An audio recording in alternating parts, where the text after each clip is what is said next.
spoken about it last time. The last time I spoke about it was mainly Mida connected Mida. This today is a broader discussion about the psychological transformation. So the first, so you can have something to start the Seder with. This is a picture. I desperately searched the entire web for a picture of people standing around the Seder. They refuse to have pictures like that. Everyone's always seating. This is the only one I found with people standing. It's from the Warsaw Ghetto. Okay, so my first question is, what is the first act with regard to the Seder night that you do that demonstrates that we're free people? And so you're standing around the table. What in and of itself demonstrates that you're free people? And the answer I give is that the mere fact that you're standing around as a group, that is an act of freedom. Okay? Because when the first Korban Pesach was established, God told the people to invite family and friends. That was the requirement because the Korban Pesach can't be eaten by just one person or one small group. So this idea that you have the right to assemble, now that's something we in America take for granted, and I guess the people in Israel take for granted. In the First Amendment to the Bill of Rights, it says you have the right to assemble. But in 1831, for example, all secret or private meetings or assemblages whatsoever and all meetings for religious worship beyond the hour of 10 o'clock at night are hereby declared unlawful. So they couldn't be going on a Seder till late at night.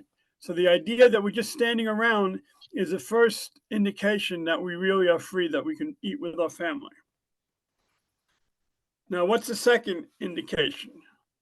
So I won't sing too loudly, but we sing Kadesh Urchatz Karpas Yachatz Magi. That's enough pain and anguish. And we sing this Seder for the Haggadah. Again, we take, hello? Should I be going forward? Tell me when to go forward. Okay, go forward.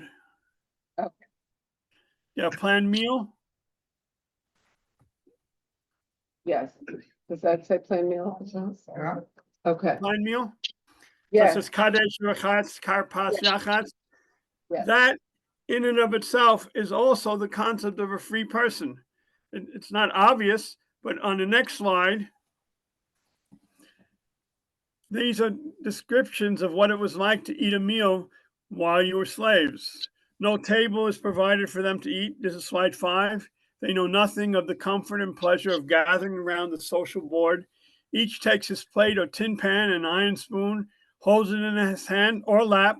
I never saw slaves seated around the table to partake of any meal. So just the fact that we're sitting around the table with a planned, organized meal, and Booker T. Washington, in his autobiography, Up From Slavery, he starts with, I cannot remember a single instance during my childhood or early boyhood when our entire family sat down to the table together and God's blessing was asked and the family ate in a civilized manner.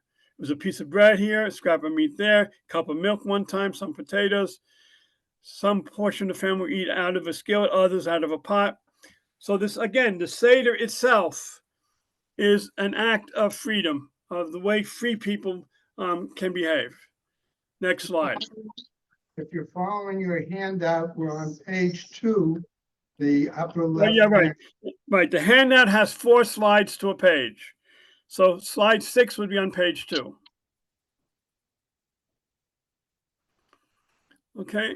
So the core of my talk is that there are 5 needs of every victim. Unfortunately, has applications to what's going on in Israel right now.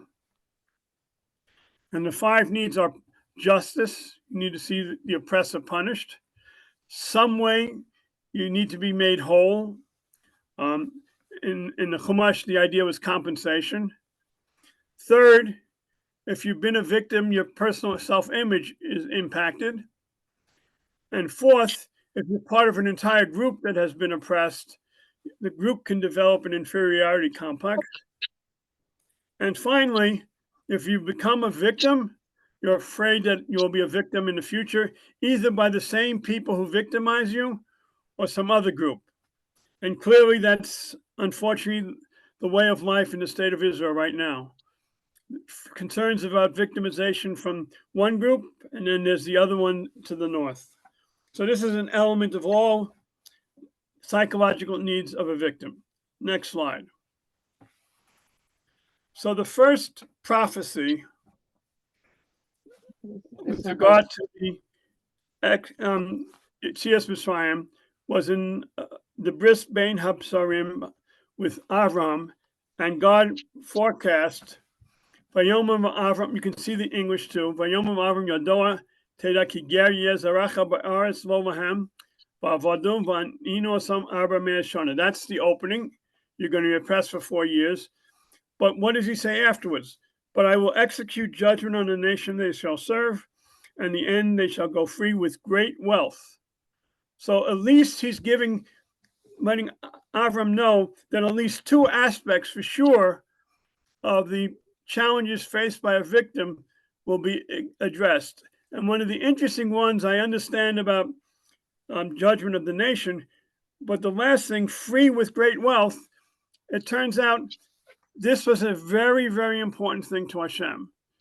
Every time he spoke to Moshe about the Bnei Israel leaving, he said, remind the people that you're going to have to ask for great wealth. You have to ask them for wealth. But this idea that starts with measure for measure, it says at the very, very beginning of the discussion with Moshe, God said, you shall say to Pharaoh, so said God, my firstborn son is Israel. So I say to you, send out my son that he may serve me. But you have refused to send him out. Behold, I shall kill your firstborn son. So in the first discussion with Moshe, God articulated this principle of Midah Keneged Midah, and he's mentioning the last thing, the last of the 10 plagues. And that corresponds to Bnei Israel being considered God's firstborn. And what that means is we had a unique mission, and until we were free, we could not attend to that mission. Okay, this is the third page. And Midah Keneged Midah is a dominating theme with regard to the 10 plagues. The most serious concern that Bnei Israel had was when Pharaoh chose to drown all the male children. So what were the plagues? So the first plague was the Nile was turned blood red. In that, God was telling the Egyptian people that he had seen the drowning of the Jewish child, and he was letting them know by turning the Nile blood red that this was a response to that first horrific act. The second plague, which is Tzfardea, Hirsch has a beautiful description of why the frogs were the second plague. And he says I think this is the Abravanel. The second plague was the frogs. In the description in the Chumash, it mentions that the frogs go into every room, including the palace bedroom, and into the ovens and everywhere. So the Abravanel says the frogs represent the unheard voices and unmoved hearts of Paro and his people when Bnei Israel were suffering and asking to be saved. And the last plague, which is not considered a plague, and it's debated, the Rambam disagrees with our Haggadah. Our Haggadah, the last thing we talk about is the Kriyas Yamsuf, the drowning in the Sea of Reeds. The Rambam, however, leaves out the drowning in the Sea of Reeds. And the reason the Rambam leaves it out is he says, Pesach is the night of leaving Egypt, and anything that didn't happen on that night should not be part of the Seder.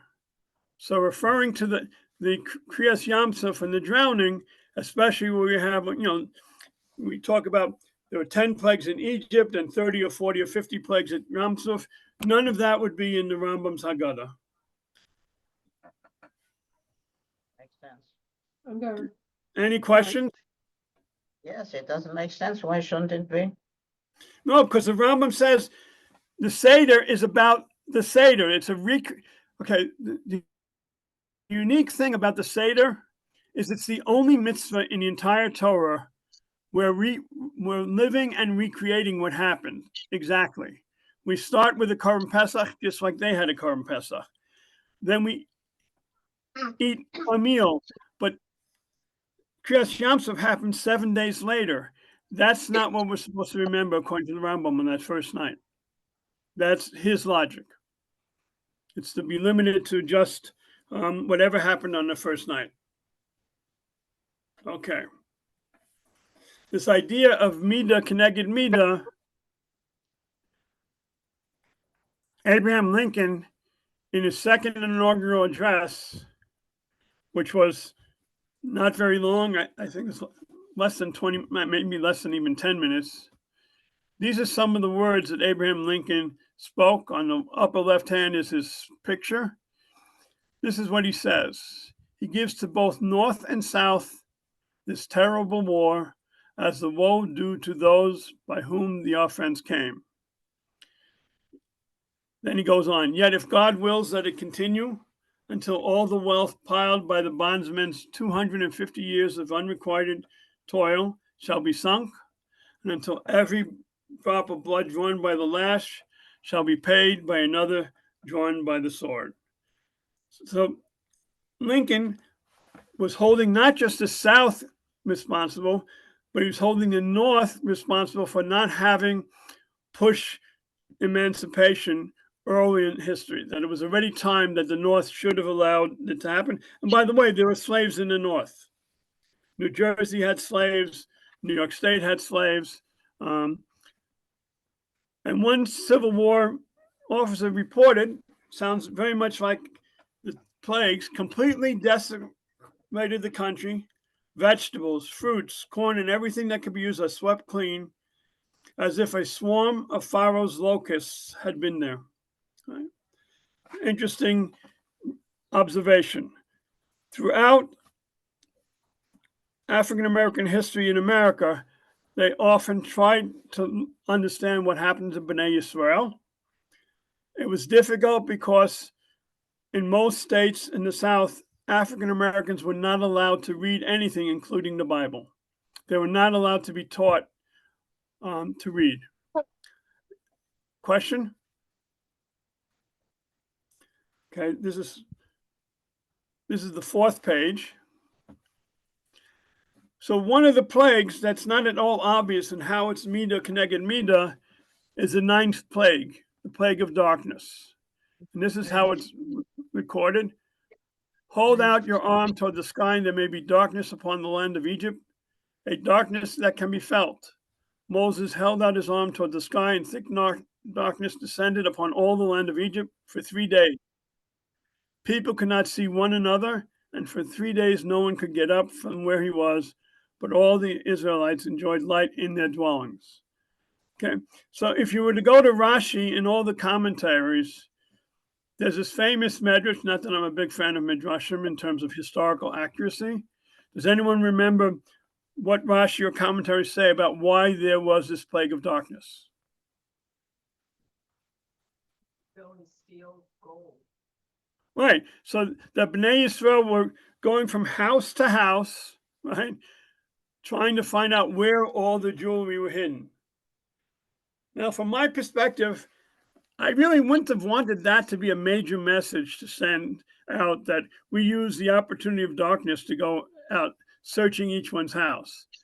But Rashi was troubled with why should this plague appear just before they leave? So with Rashi's answer, they were looking for this gold and silver. It makes sense why it was just before they left.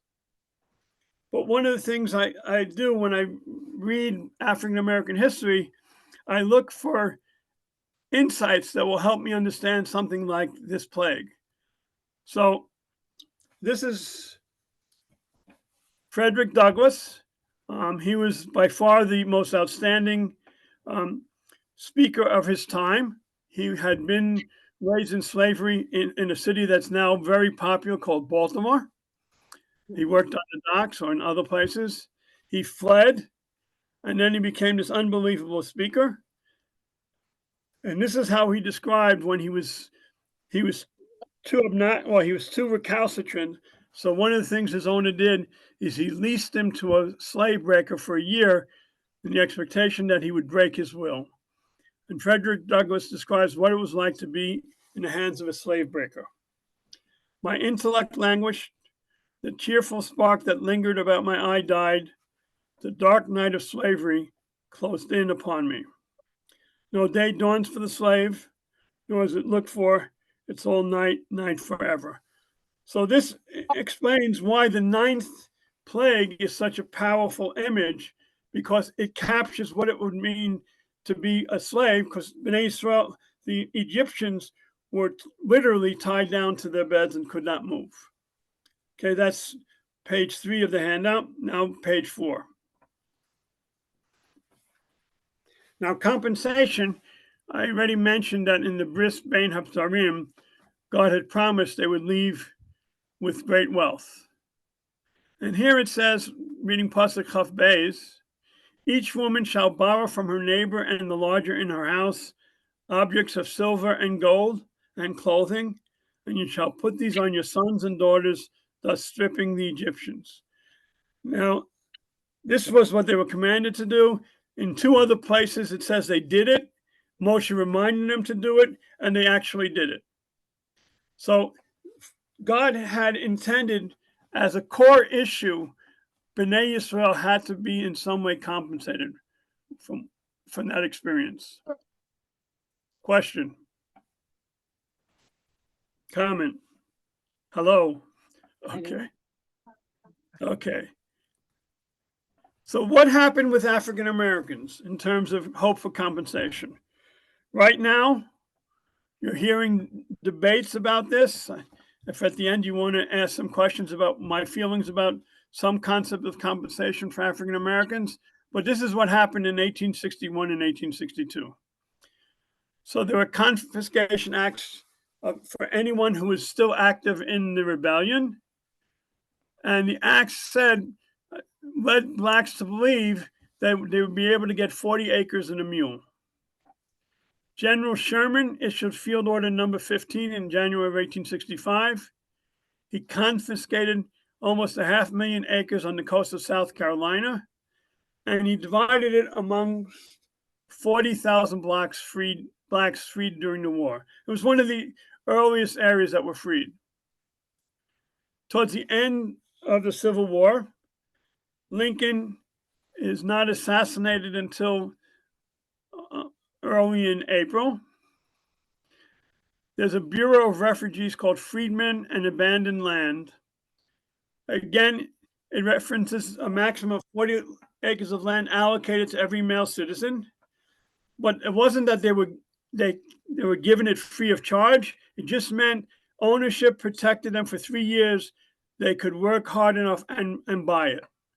So they had the right to buy the land they were working, but it wasn't just a gift to them. That was the original plan, and that was Lincoln a month before he was assassinated in April. It was around the time of Appomattox. What happened a few months later?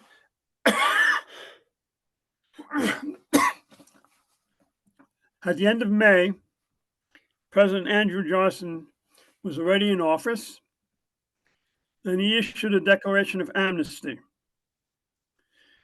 Included was a general pardon to all Confederate soldiers, excluding the leadership. Later, he pardoned each individual leader as well. But most importantly, the pardons nullified all prior confiscation of individual property. So whatever African Americans were working at the time had to be given back.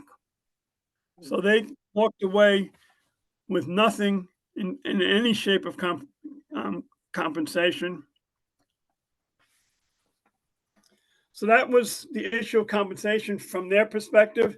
The main thing they got was they had certain freedom to work and to travel, but they weren't given anything. The good news is after the Civil War, because of all the Confederate deaths, there was a shortage of workers.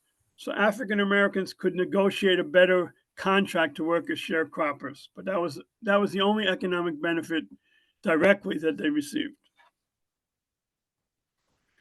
But I also said, when you're a victim, your self-image gets hurt. I mean, you hear something about all the people in the kibbutzim, what their feelings are about, couldn't they have saved anybody? What did they do? Why did it happen? And your self-image can be affected. Hashem promised them, "V'natati etchein ha'am hazeh be'eni Mitzrayim v'yo ki selechu lo selchu rekam." God promised that even in the eyes of the Egyptians, Bnei Yisrael would find favor, that their self-image would begin to be recreated. Then in Exodus 14:8, as they're leaving, the description of Bnei Yisrael leaving, the Israelites walked out with arm raised defiantly. Again, this image of them, the stature as they walked out, and we also know Yotzu Chamushim, they were armed. So they had banners flying and they were armed as they walked out. And when did they walk out? They walked out not at night, they walked out in midday. So that was the first step in recovering their self-image. Now, 1 second. Just want to double check. Okay, so we're on slide 17,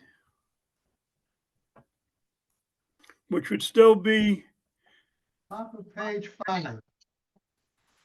There's no Yeah. number on the bottom. It's the one that says earned self-respect, Korban Pesach. Yeah. Is that right? Yes, that's the one. Yep. Yeah. Page So- 5, top left. The Tzav HaKabbalah said it's one thing to try God to give us some sense of respect, but ultimately, in order to regain your self-respect, you need to take action. You can't just be a gift. The Tzav HaKabbalah says the act of bringing the Korban Pesach was the greatest act of mass heroism of the Jewish. What did the Jewish people do? In the first Korban Pesach, they had to tie up the lambs in front of their houses, and they kept it there for several days. So they're announcing to the Egyptians that we're about to sacrifice their lamb. Now, what that symbolism of the lamb is, it's not clear. We want to say maybe it was one of their gods, but all the data, it can't actually be that, because everything we know about the Egyptians, that was not one of their gods. But there is some symbolism, a powerful symbolism of slaughtering this animal. And when was it slaughtered? Not at night, but rather it was sacrificed in the middle of the day, right? Erev Pesach. And when it was sacrificed, you could say, okay, let's cut it up. And after it's been cut up, nobody would know what it was. No, the requirement was that it be roasted whole. The head had to be there, the legs had to be there. It all had to be on one long stick. It couldn't be a metal post. It had to be something of wood. And then just to rub it in, after we've done all that, Bnei Israel were required to take the blood and smear it on this doorpost before going indoors to eat. And what was this that they were eating? The Korban Pesach. Pesach, it's interesting what the word Pesach means. We all take it for granted that it means Passover. Rabbi Meir Soloveitchik in his talks makes a major point to say that that's not really what Pesach means. It means he hovered over their homes. And we have a famous phrase in Hebrew, my Hebrew linguist. What's the phrase for standing with both feet across an entrance to a house, one on one side, one on the other? What's the Hebrew phrase? Anyone? Say it out loud, Tova. You know what it is? That when you're standing on two sides of a door. Schim, ad matei atem poschim al shtei Yeah, but he asim. said what Right. else? Yeah, and there the word is poschim, right? It doesn't mean skipped over. So he says that was that. But at the time they called it a Korban Pesach, nothing had happened yet. They were trusting in everything they did with bringing the Korban, that when midnight came, they would be protected. And then Hashem would be watching over them. Next slide. Right. And the difference was that blacks who had congregated, as I said, it was illegal for them to gather together. But if they did gather together, there was a special rule in the ordinance that all constables, if they found a congregation of African Americans in the evening together, they had to disband it. And if they refused, they didn't bother, they were docked 1 month's pay for not enforcing the law about blacks not congregating late at night.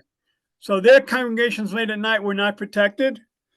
Ours had a special protection, so much so that we say that that protection continues throughout history on the first night of Pesach, that we don't say Kriyat Shema Al Hamita.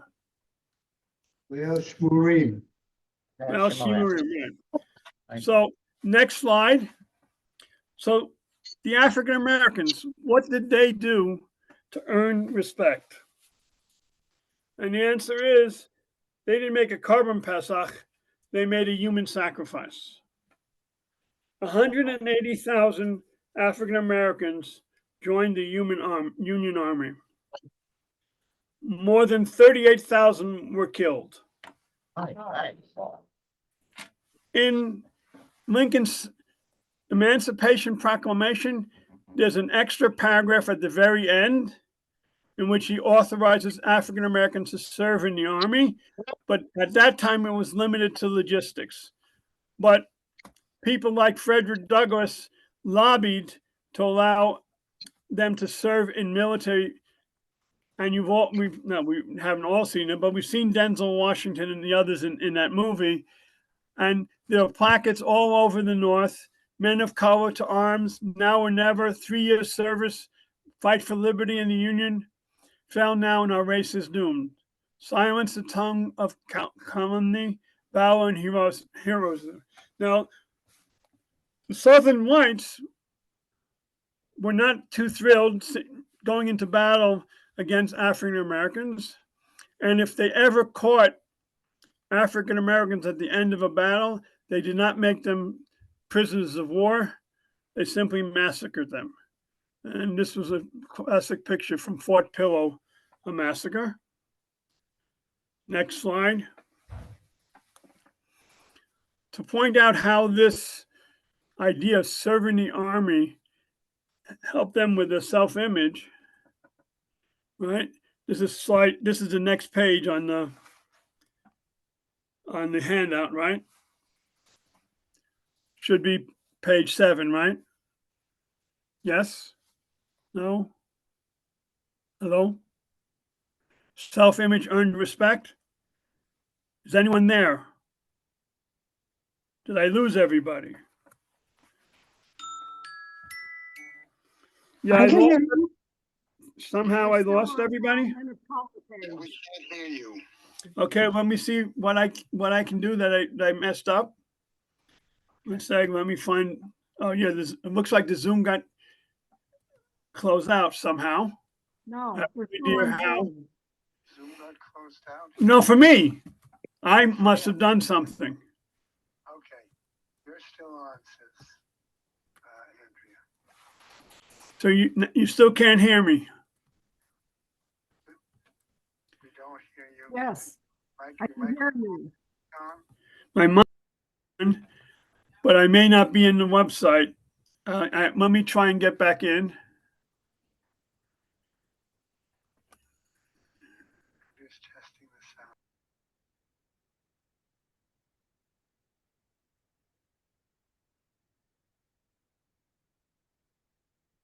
out. I could hear him. You're okay. You're fine. Okay, Just keep it up. Keep it up. okay. Try again, sorry. Ken, speak again. Rabbi Chelst? No, still don't hear him. All right, let me try that again, what I just did. Speakers. Chat.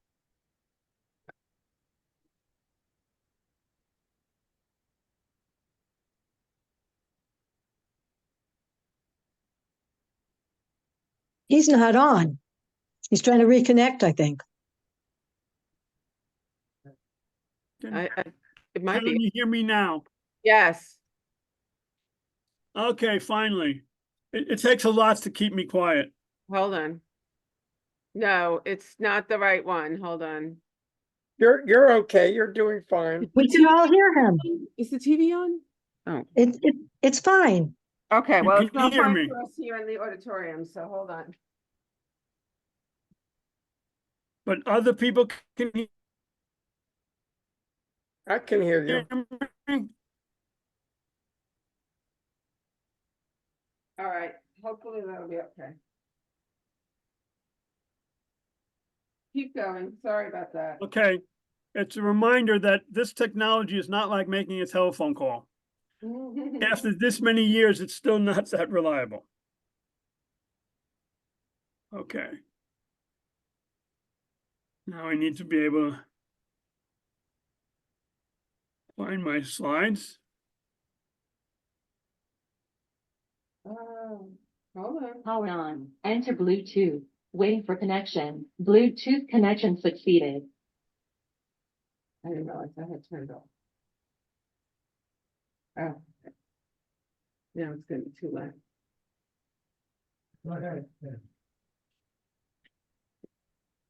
Okay, so I was on this slide 19, which would put it on page 7. Does everyone, at least in the audience, have page 7? I don't Self-image. see it. I have African American soldiers, human sacrifice. That was the previous slide. Okay, I'll Well, move I- over. Sorry. I don't That's- have the next slide. No, she I'll has to, move to she the has to next put, slide. That's me. I gotta do that. okay, the next slide, self-image earned respect. Okay, good. Okay, so this is what impact of wearing a uniform. Put a United States uniform on his back, and the chattel is a man. You can see it in his look. When rebellion is crushed, who will be more proud than I to say, I was one of the first of the despised race to leave the free North with rifle on my shoulder and give lie to the old story that the black man will not fight. Okay? And that's interesting because in Bishalach, Hashem specifically says he's leading them on a roundabout way because Hashem was not convinced that Bnei Yisrael would be ready to fight, having been slaves so long. But that's about the individual self-image. There's a much broader impact when you oppress an entire social group, whether it was Jews in Europe, in the shtetl, or whether it was, and when the state of Israel was founded, a lot of the Israelis thought that there was this gullus mentality that we had, that we were afraid to fight. So there's an issue of how do you improve the community's self-image. And what Hashem decided to prove on this slide 20, he was more powerful than the Egyptian gods. And that was what he was going to prove, because it says, for that night I will go through the land of Egypt and strike down every firstborn in the land of Egypt, both man and beast, and I will mete out punishment to all the gods of Egypt. So it was important to send a message, not just Mida Keneged Mida, but that the gods were being destroyed as a symbol that Bnei Israel were now a more powerful country than the Egyptians. And in Vayikra, we say, Ani Hashem Elkeichem asher hotzesi eschem me'eretz Mitzrayim b'yos lahem avodim v'eshbor tos olchem v'olech etchem komamius. He broke the bars of your yoke and made you walk erect. Okay? And that was important. Just like we read before that Bnei Yisrael marched out in daylight, it was important for the Bnei Yisrael's self-image that these gods would be destroyed by. Now here's what was happening in the blacks. in 1863, and I guess the vast majority of people do not know this, but in 1863, there was a race riot in New York City in which blacks, maybe a dozen or 2 dozen blacks were rounded up, but all the houses, many houses were broken in, and they were hung in the streets. This one was, I think, on Delancey Street in the lower Manhattan. In the bad old days, a race riot meant killing African Americans. But a year later, in 1864, there's this massive parade through the streets of New York. And these are some of the comments. They had a look of satisfaction in their faces, as though they felt they had gained the right to be more respected. And the New York Times wrote, "It is no longer possible to doubt the bravery and steadiness of the colored race. The Negro is a man, a soldier, a hero." On the next slide, I just put up Kriyas Yamsuf just to point out it was a very popular painting. This particular painting of Sorry. Kriyas Yamsuf is on Hold on. slide 22. I went back, I went forward. There we go. Sorry. Slide 22, which would be on the last page of the handout, I think. Upper right corner. Is this where I am crossing of the Red Sea, the fresco? Right, Or is right. it go And forward? this, and this fresco is on the Sistine Chapel. And there are many famous painters of the Renaissance who chose the Kriyas Yamsuf as a major image to paint. So Kriyas Yamsuf was an important element that enabled Bnei Israel to lose their fear of the Egyptians. Because remember, they're out in the wilderness and they see these Egyptians coming, running after them, to the point that Bnei Israel say to Moshe, that which you just said, left us alone. We don't need to. But Kriyas Yamsuf accomplished something. Not only did it drown the army, there's an important pasuk that says as follows: "V'yosh Hashem bayom hahu es Yisrael miyam Mitzrayim, vayar Yisrael es Mitzrayim meis al sfas hayam." That the Israelites saw the Egyptian bodies on the shore of the seas. Now, if they just drowned, you might not have realized they were all killed. But if their bodies were being washed ashore, then it became more obvious. More importantly, Oz Yashir has this long description in this following parak, and I'll just read the English. "The peoples here, they tremble. Agony grips the dwellers in Philistia. Now are the clans of Edom dismayed. The tribes of Moab, trembling grips them. All the dwellers in Canaan are aghast. Terror and dread descend upon them, till your people cross whom you have ransomed." So Kriyas Yamsuf was to deal with not just the fear of the Egyptians, it was to deal with the fear of future victimization by the people in the land of Eretz Yisrael. So that's the final, but with blacks, shortly after 1865, in 1866, the Ku Klux Klan was established, and they roamed through the South. But to protect African Americans, they had to pass laws. This is the next page of this is the last page of the handout. And they had to pass Reconstruction Acts, constitutional amendments, military occupations. And the most important law was that no state could re-enter the Union without a new constitution that guaranteed rights of African Americans, including the right to education. In May of '65, there were 1 million soldiers in the Union Army. 6 months later, in January, only 87,000 were in the South. And finally, in 1867, there were a mere 20,000 soldiers to try to protect the rights of African Americans. So that was their only hope.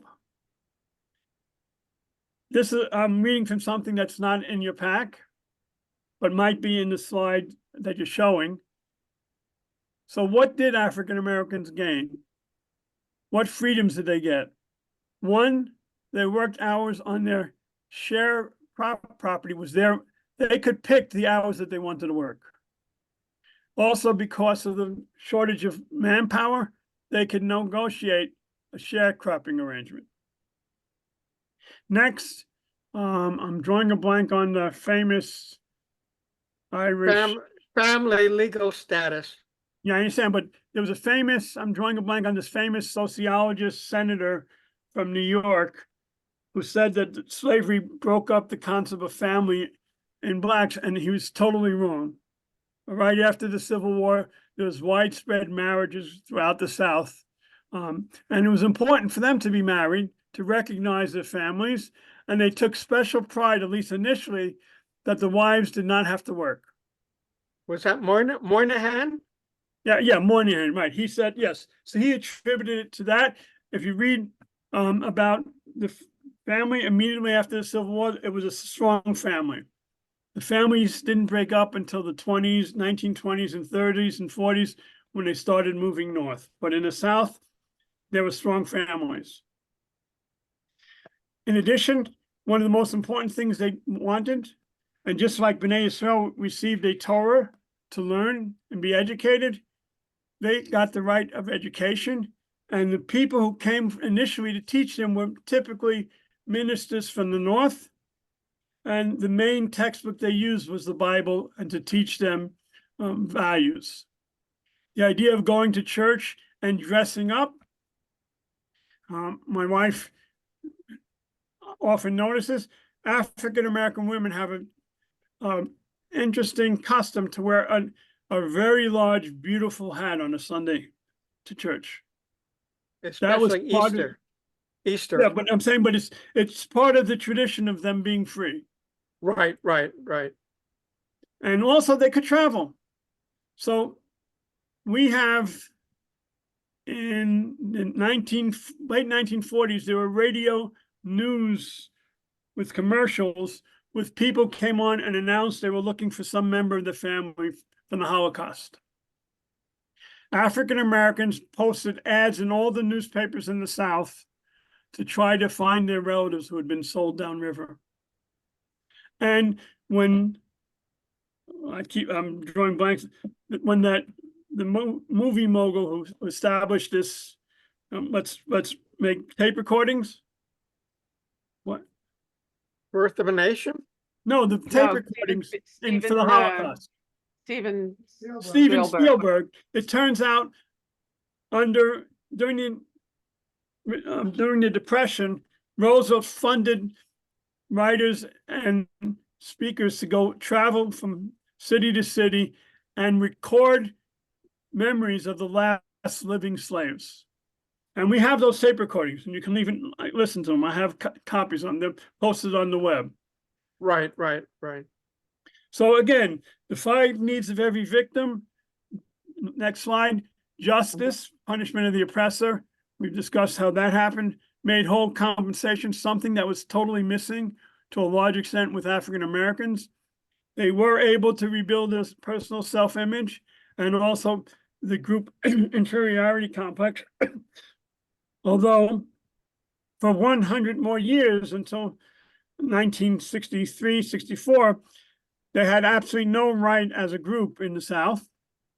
And unfortunately, they had fear of future victimization that in some ways continues to this day. And then I decided I would end on a more upbeat note. Last slide. About wine. Last slide. I'm on it. There it is. Yeah, I see it. Okay, so at the very end of the Seder, we drink wine. And wine seems to be even more important than the matzah. I mean, thank God we don't have to, we eat 2 sets of matzah, but we don't eat 4 times throughout the meal. We begin with Kiddush, sanctify the day. We have 4 cups of wine, at least according to one statement, corresponds to the freedom words. We finger dipping wine, right? that's reminiscent of another ad, finger licking, whatever it was. So we dipped, and then there's a debate, although we don't normally lick it, but don't tell that to the children. And then we end up with a final cup and Hallel and on to protected sleep. The Mordechai raised the question of why is it so important? And he said, wine physically transforms from slavery to freedom, and it's aligned with the spiritual transformation. And I went and did some basic research about what alcohol can do, and it affects on neurotransmitters so that when we're finished with that fourth cup, we should feel good. We should have been excited. It may be hard to imagine, but I become more sociable, more carefree, easygoing, and uninhibited. And this is not as easy. I become less anxious, restless, depressed, and at least initially I'm less tired. And so ends the preparation for the Seder. Thank you, Rabbi Green, for the opportunity to share some of these ideas. Any questions? I'm still here. Well, I'll tell you what, one thing that you didn't mention. I think that my next door neighbor in Silver Spring, Maryland, imported his niece and adopted her. She married Ed Holder, the Attorney General. But in other words, blacks. Eric Holder, yeah. Eric Holder, right? And blacks in the North would adopt their relatives in the South to give them the benefit of living, in the North. Right. So those there may have been individuals, and may have been hundreds, if not thousands, but ultimately, in total, there were 4 million blacks at the end of the Civil War. They were 15% of the population. 1 million had been free in the North. 3 million had been slaves. No, I'm sorry, 400,000 had been freed, and almost 4 million slaves. And yes, some were taken up north, but that would have been the children. You still had the whole family living there. That's a good point. Other comments? Alex, did you have a question? Yeah, I definitely comment that trying to wrap up the way you described is very commendable. But today, victimhood became very fashionable. Politically, Can someone repeat his statement because I couldn't hear it clearly? He said that today that victimhood has become almost a weapon and has become politicized. And Right. Yeah, I mean, it is a problem. I mean, yeah, that's a relatively recent phenomenon. But one of the things we sometimes forget is that although they were freed in 1860s, they were totally oppressed until 1970. And my friend, who's a sheriff in Dade County, remembers in the late 1980s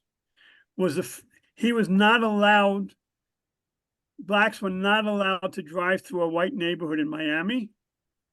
And he still remembers the first class, high school class that graduated. So there is something there. Now, it's not that they're victims. Well, okay, I'm not going to deal with what they feel victims. If I had a choice, I would invest all the money in education, give them special rights to education, because that was the most important thing that was taken away from them besides their freedom to live. They were not allowed to be educated. And they were desperate for education, at least at the end of the Civil War. Okay, on that note, Ken, is somebody coming in to start the next class? no, there is no next class.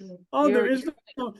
No, it's psych- gonna be one a week for On Thursday, Rabbi oh yeah, Yasker. Thursday. Sorry, Rabbi, that's right. Rabbi Yasker's class is on Thursday. will give the second. 11 a.m., April 4th, right. 11 a.m. Thank you, David. So any other comments or questions? Anyone else? Question? Beautiful job. Okay. Terrific Wait, job. Well, hopefully, Sorry, David, hold on. We have one question here. Sarah Lazarus has a question. yes. Of the African American family also due to the fact that they passed the Civil Rights Act in 1964. Okay, you're gonna have to repeat it because he's not close. to the- I will. Let me hear the whole thing. Hold on. That intact families do not get welfare benefits, and so, men were sort of chased out of the African-American home. And one other comment I want to make. Okay, hold on. Let me take one at a time because I won't remember it all. So she said, wasn't the disintegration of the family tied to the passing of the Civil Rights Act of 1964, which said that intact families could not get welfare benefits? Okay, I I don't- mean, the families were already breaking up in the 20s. Moynihan was speaking before the Civil Rights Act. I can't tell you whether it impacted the social dynamics. Right now, there's a far more critical issue, which has to do with crime and imprisonment. I don't know that, I have no reason to believe that the Civil Rights Act did that. I mean, I don't know how one would prove it, but the family was already disintegrating in the 50s, and it may have moved faster in the 60s. But I don't know who claims that, but maybe, I'm sure somebody claims that, but I don't know. I think And then- people claim that welfare rules prohibited Black men from being part of the family. Only a single family unit headed by a Black woman is eligible for welfare benefits. Did you hear that? No, Okay, she said that only single Black women were eligible for welfare benefits. I don't know that I've ever heard that, but I know that. I was a judge. I was a judge in New York City for that. So is that true? Yeah, it was true. Well, no, they didn't distinguish between men and women, but the families, the men could not be in the house. Otherwise, they wouldn't give welfare, aid to dependent children. okay, but again, Okay, wait, she has one more comment. Okay, go ahead. Yeah, yeah. Find people who maybe are a little older than me, because I heard this from my mother and father-in-law. There were many places in this country where Jews were not allowed. Like I know my father-in-law tried to take my mother-in-law to Virginia Beach, and was told that Hebrews were not allowed in Virginia Beach. And there were signs all over that same city of Baltimore where Frederick Douglass lived and where we grew up that said not for Jews and not for dogs. And written into many of the documents and deeds were that this real estate can never be sold to a Jew. And I would assume, I'm not Irish, so I'm not familiar with what they did for the Irish and the Poles and the Greeks, but I assume that there was similar discrimination. So I don't believe that Black people were the sole people who were discriminated against. There was plenty of discrimination for everyone. Did you hear that? I can't hear. Okay, I'm sorry. No she- problem. It was basically that Jews were not allowed in a lot of different places, not allowed to be sold real estate to. There were many, like Virginia Beach, had Yeah, signs, right. you know, and Poles and Irish and others. Just so Right. in other words, she's saying that There was discrimination, but once the laws were passed, that type of discrimination was actually relatively easy to eliminate. In terms of working, anyone growing up in New York knows that they had African-American women were working in homes throughout the city.